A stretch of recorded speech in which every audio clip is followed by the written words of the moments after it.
Welcome to Heartspeak Podcast, episode 127, Seeing the World Through Different Lenses. Well, hello there, wherever you are in the world, I hope you're doing well. I'm celebrating a 20-year anniversary of being in the United States. Lucky me, I met so many of you during that 20 years, and many of you listening knew me before that. So thank you for being part of my family, being part of my community. And it feels like a celebration because things are changing. Now, you may say, oh, they're changing too slow, or it all seems so confusing. But remember, as things break down, there is confusion, there is chaos, there is grief. And there is, at this moment, a lot of disorientation, a lot of dissatisfaction, a lot of frustration. I'm hearing it in people around me because things are either not moving fast enough or we don't know where we're going. So we start complaining. But things are moving, my friends, and be patient. Be patient because big changes take time.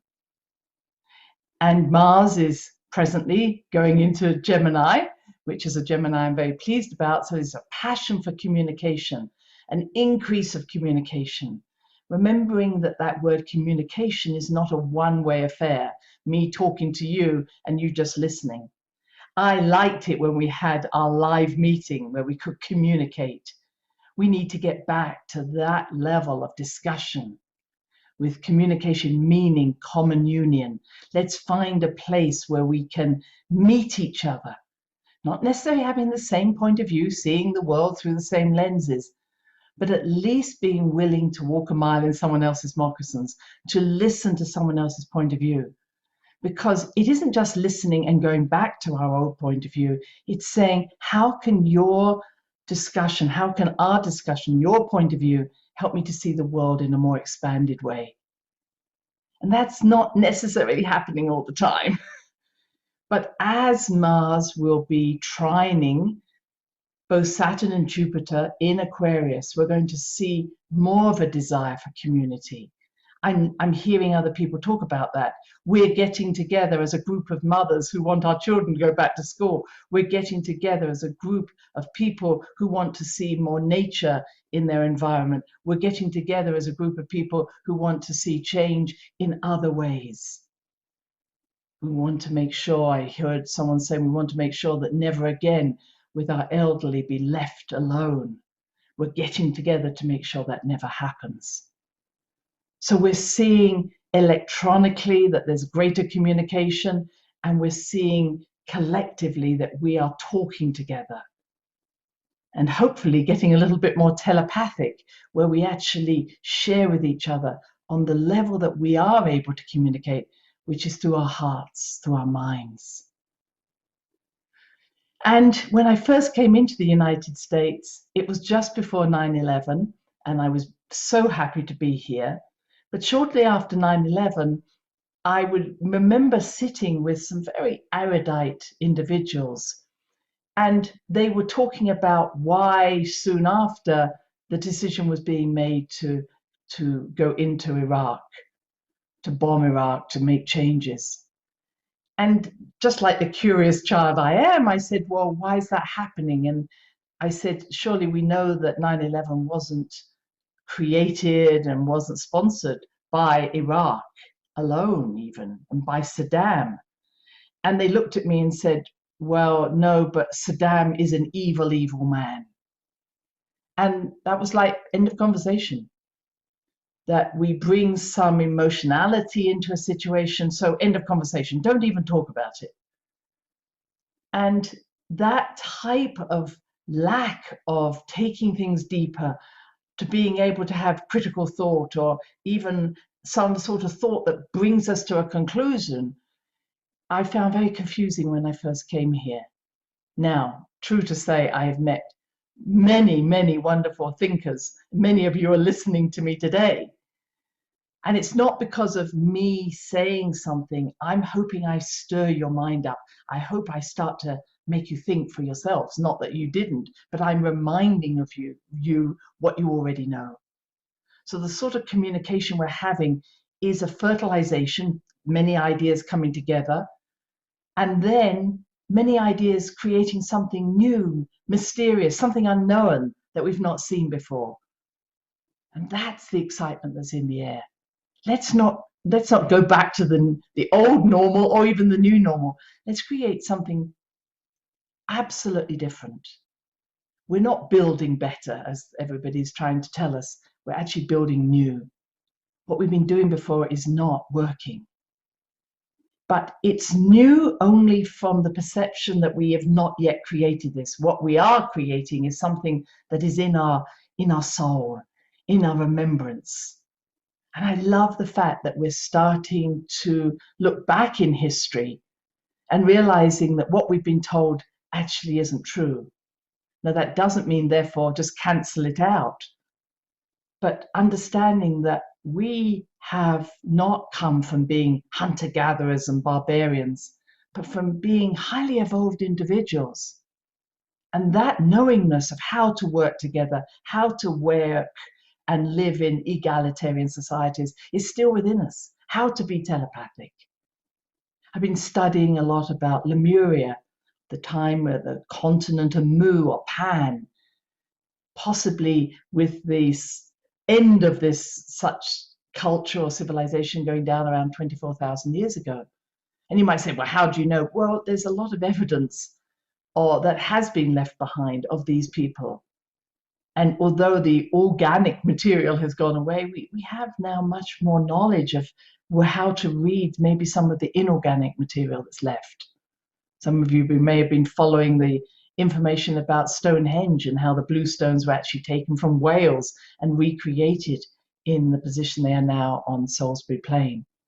But I was reading about the Joman people of Japan and how they were all seen as just hunter-gatherers, simple people living in caves.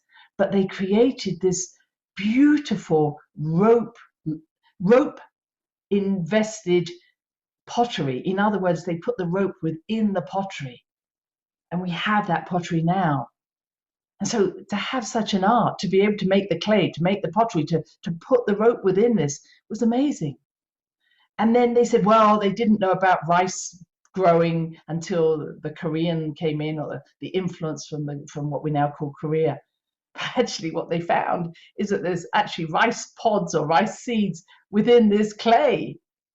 So they knew this 14,000 years ago, 17,000 years ago. Now you might say, well, Christine, that's the past. But I think the past is there for us to remember who we are. Some of it is not some of it we need to not repeat. We've not always been beautiful people who did marvelous things. We've done terrible things to each other. And the only way that we will not make those mistakes again is to keep history alive, to remind ourselves, to see the world, not from a limited point of view where history of anything that's uncomfortable is just wiped out, but to really know ourselves and say, I'm not going to repeat that pattern. And to be able to do that, we need to be willing to have discussions, to have open discussions. And at this moment, as we're moving into a new phase of COVID, we need to have honest discussions. What went on? Why did some things happen? Why did we all lock down? And what's so interesting is much of the information that was available probably about April, May, has not been disputed. In fact, much of what I'm hearing now, people talk about, we knew back in April, May. And I will say I give great credit to Del Bigtree on Highwire for his leading the way in let's talk to scientists, let's talk to people about what's going on. In other words, we knew then that it was about 8 or 10% of the population who were said to have COVID and who died from it. Only 8 to 10% actually died without comorbidities. Now you might say, well, yes, that weakened them. But a lot of those people who died were actually possibly going to die anyway within that year or two. So it's not just that they had other illnesses and COVID took them there. They were going to die. And what often happens in certain, in situations of hospices, people often die of pneumonias and illnesses that come in where their immune system says, that's it, I'm leaving. But what I really want to focus on is the 8 to 10% who died without other comorbidities. But that's only 8 to 10%. Those other people, they died, very sad. But we need to focus on what was it about those 8 to 10%, not the rest. And then we know that 0.2%, 0.26% of people were always seen as probably going to die from COVID. That figure hasn't really changed. That figure that says 99% of people or more, again, depending on your age, are going to survive this illness. And as I say, the average is 0.26 will die from this illness. That hasn't changed. And what we knew probably back in June was that 70% of the people who were being diagnosed with COVID in New York State had been in lockdown. They had been isolated. They had lived on their own. And still they developed COVID. And now we're seeing that countries such as India, Nepal, Haiti, relatively multiple populations, multiple generations living together, many of these cultures fairly poor in terms of healthcare, and certainly prior to vaccination output, the numbers of them dying and having COVID are dropping dramatically. In other words, in Nepal, the COVID deaths have almost disappeared. Haiti, disappearing. The levels of people dying with COVID in India, disappearing. And the vaccination companies want us to believe that this is due to vaccines. Well, it's not. This all happened prior to the outgoing vaccine trials and etc. and the giving of the vaccines. So we need to understand what the difference is, because these countries were not in lockdown. You know, you couldn't lock these people away from other people. They lived, as I said, multi-generationally within a home. They couldn't afford to lock down. They had to keep going. They didn't always wear masks. And yet we see this. And I know, working in Japan, I was there last March at this time. And yes, Japanese people wear masks much more commonly than others. And yes, they wash their hands more commonly, and they wipe their hands before they eat, and they drink more green tea. All of those things are very valid, I think, in what keeps them well.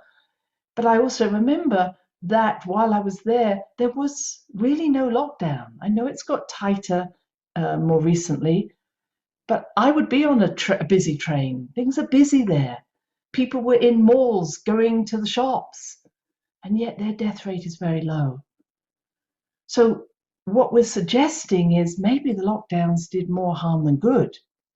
Maybe there's something about isolation that actually lowers our immune response. And we know that to be true. Isolation, helplessness, fear, anxiety, lack of purpose, loss of value are all easy ways to lower the immune response. And yet we've done this anyway. So all I can say is I hope we learn from this. I hope we stop being so arrogant, hubris, and immature, and not just say, well, we did the right thing and the vaccines work. We're falling in line with a line of thought that is being driven by pharma, by corporations who just want to make money.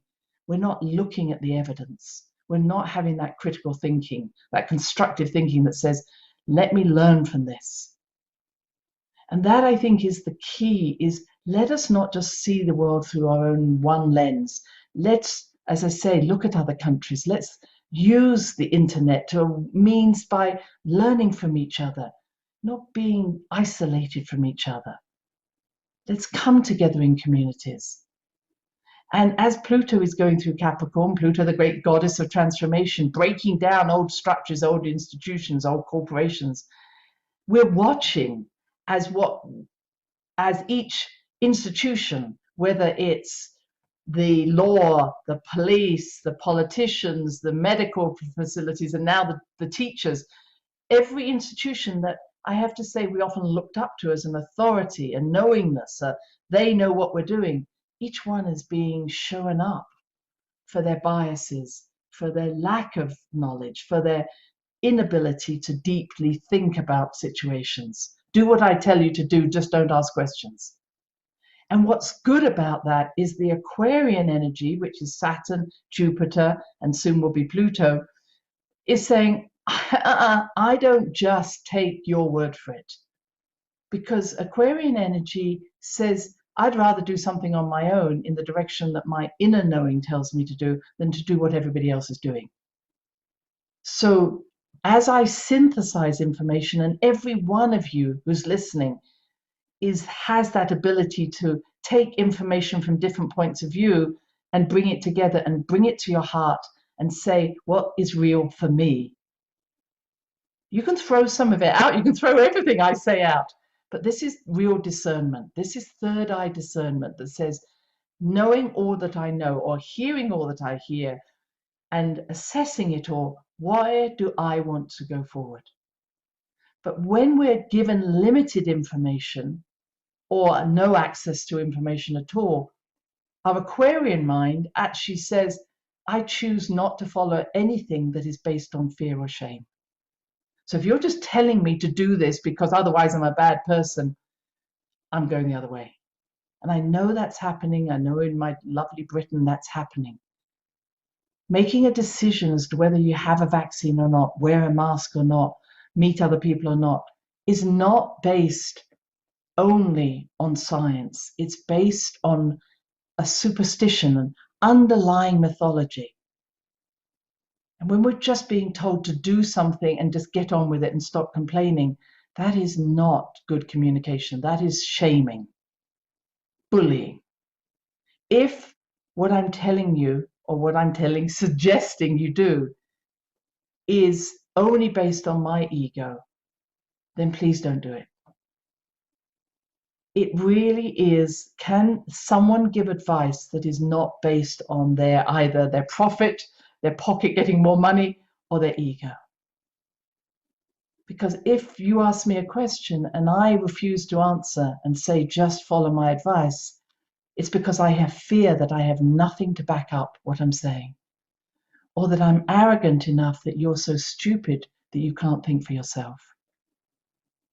I may still do what you're telling me to do if you give me really sound and grounded explanations. But you see, even if I gave you all the information in the world, and I know I'm twisting it here, I want someone to give me the explanations and let me make the decision. But I've also been in the opposite way, where I have given great data. And I used to do this a lot when I was teaching complementary medicine and healing. For 10 years I did this. And I would sit with experts in their field who would give metadata upon metadata about why healing works or homeopathy. And at the end of the day, someone would say, so where's the evidence? And I think we'd all cry. We all went, where have you been for the last hour? You see, that's all I hear. Yeah, but if I had real evidence, then I would do this. And it reminds me when I say everybody's intuitive, but not everybody follows through. I see people having the most amazing downloads of information, the amazing support from the universe. And yet they say, so what do you think I should do? And I'll say, who do you need to come and say, do it, trust it? You see, that's going to be our greatest regret when we pass over, is all the opportunities that were offered to us that we didn't do. And these aren't opportunities to save the world or to go out and create something new. It may just be an opportunity to heal a relationship. It may be an opportunity to rest. It might be an opportunity to find contentment. And we're overwhelmed with everything getting stuck at the throat chakra. But we have the information, we have the insight, we have the inner knowing, and then we reject it. Say, well, when I've got more information, then maybe I'll do that. When I feel secure, then I'll do it. When you can guarantee nothing's going to go wrong, then I'll do it. And ultimately, nobody can give any guarantees. So we're saying, can you guarantee that if I have this vaccine, I will blah, blah, blah? No. Even Dr. Fauci says, this vaccine, none of these vaccines actually prevent transmission. They only prevent a more serious clinical illness. So it's a drug, it's not a vaccine. And so when people say, well, now I can go and hug everybody because I've had the vaccine. No, even Dr. Fauci is saying, even the drug companies themselves are saying, this does not prevent transmission. It means that's why he's saying, keep wearing your mask, keep wearing 6 masks, because nobody can guarantee that. And what we're now seeing, and I was just reading a lovely article on this, is a research study that shows that when they've now looked at when you have the natural virus, so if a virus enters your body, they've looked at the people who have had the virus, been sick with it. They've then looked at how many different ways did your immune system respond. And they've looked at, first of all, to say that there are 17, 19 different proteins within this virus. And not just one, which is what's happening in the vaccine. They're choosing one protein to go against. So you're naturally catching this virus is actually saying there are 17 or 19 different proteins that your body then has to react against, not just one. And what your body then does is have a massive cascade of different energies. Let's have some antibodies, let's have some interferon, let's have some killer T cells, let's do this, let's do this, let's do this. And this, your body, that's only on the physical level. Your body is responding in a way, and so is your mind, so is your spirit. So immunity is not against something, it's actually for something. It's making us stronger. So every time we get a virus, we get an infection, something like that, it's actually saying integrate this new information in and become stronger. But that's not what the vaccines are doing. They're saying make a drug against this particular one protein, which actually could weaken your immune response to the next time you meet such a coronavirus. And so we're seeing all these variants appear.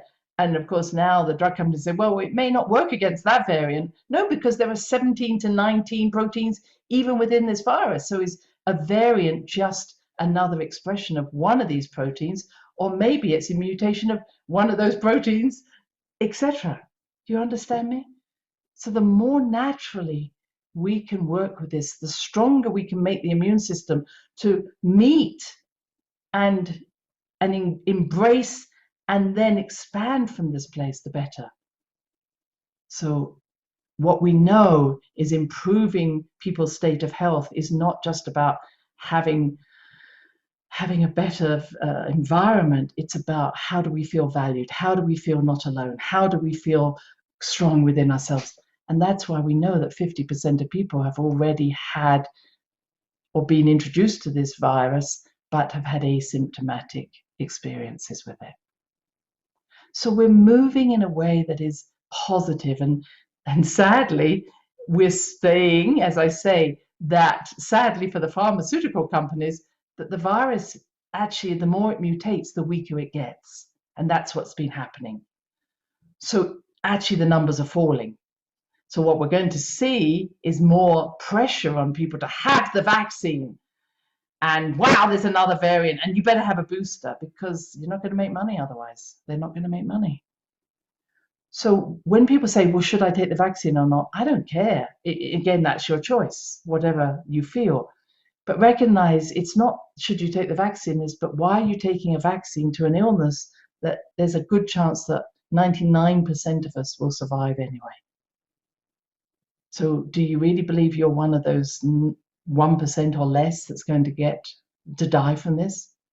Amongst, for instance, the very young are less likely to die from this. 99.9% will survive.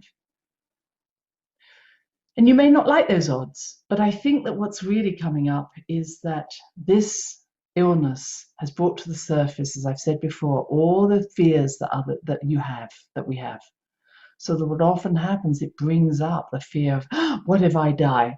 What if I get sick? And when we wear a mask, it may be, wow, lucky me, I'm wearing a mask. Or it may be, lucky me, I'm wearing a mask because I don't trust other people won't infect me. And that lack of trust of others was there long before the virus. Or, wow, I don't want to get virus in case I die. Well, I've got to tell you, you're going to die.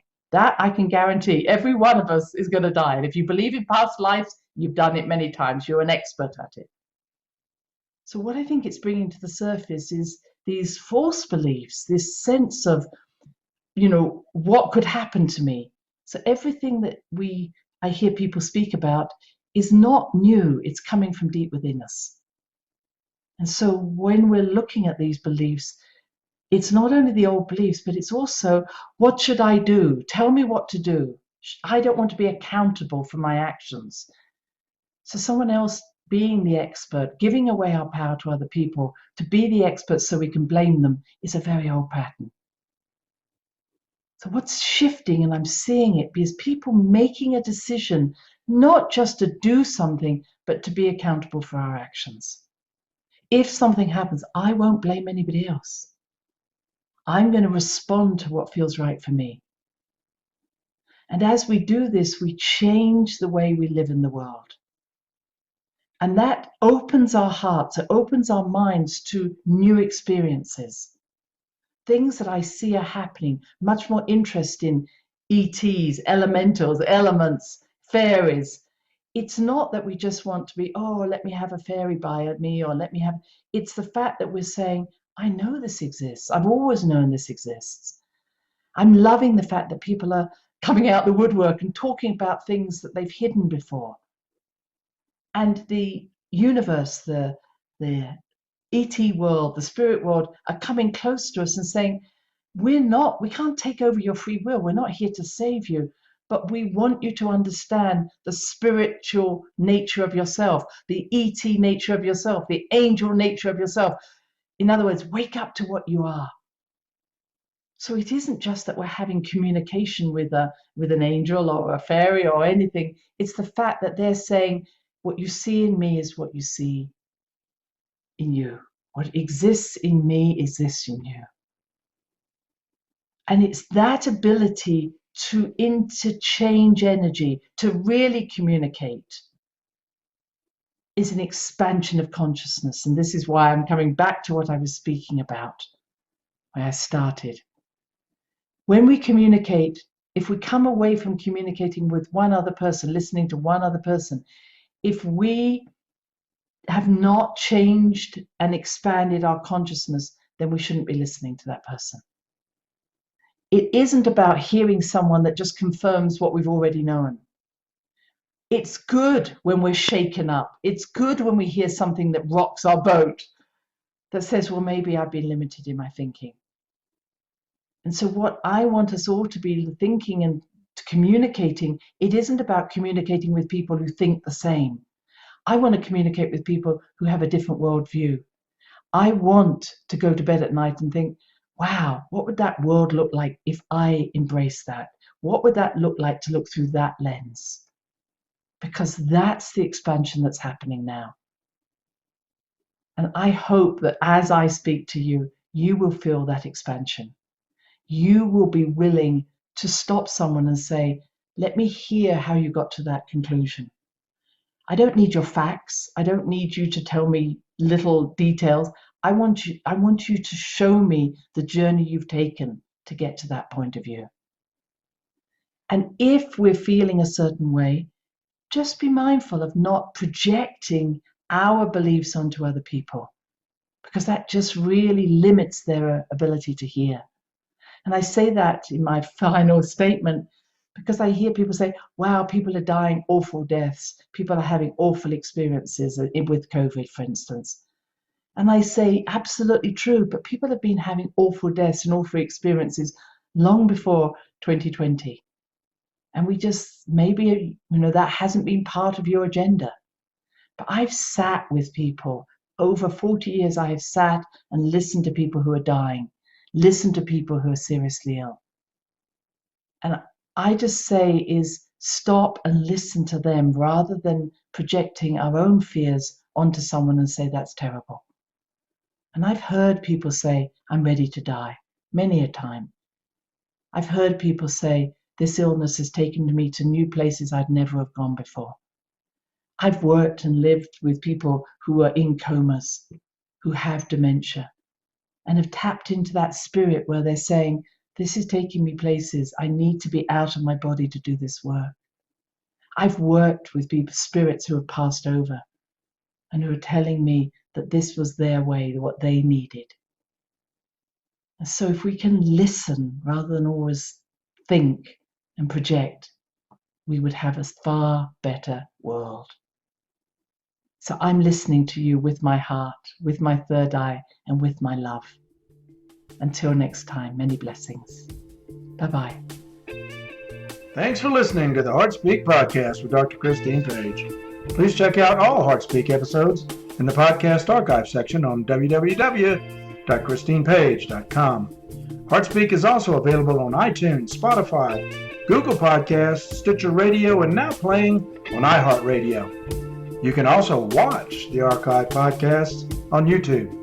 Connect with Christine on Instagram, LinkedIn, and Facebook, including her newest Facebook group, The Great Mother Calling. Do share with family, friends, colleagues. Join us next time for another edition of HeartSpeak.